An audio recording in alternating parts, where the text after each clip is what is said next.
بسم الله الرحمن الرحیم نحمده و نصلی علی رسوله الکریم اما بعد. د تخنیکی او مسلکی زده کړو اداره بلدیه وروسته خپلو اکاډمیکو غړو او د خپلو تعلیمي مراکزو کادر فني او تدریسي استادانو ته د اصلي معاشاتو ترڅنګ د دوی کادري معاشات هم سل په سل کې ورکوي ان شاء الله. لکه څرنګه چې د افغانستان غیور ملت ته معلومه ده چې د اسلامي امارت له راتګ څخه لږ وړاندې د افغانستان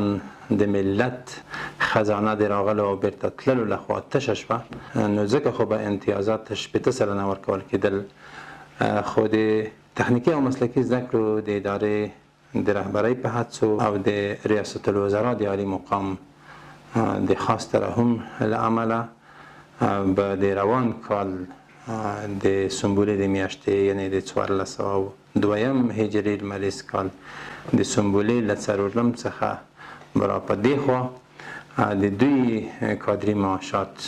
هم سل په سل کې ورکول کېږي او دغه معاشات به انشاءالله د همدغه روان کال د هوت میاشتې اصلي معاشاتو سره یو ځای ورکړل شي. د یادونې وړ ده چې د تخنیکي او مسلکي زده کړو د ادارې کادري او اکاډمیک غړي د 4000 کسانو په شاوخوا کې دي. والسلام علیکم ورحمة الله تعالی وبرکاته.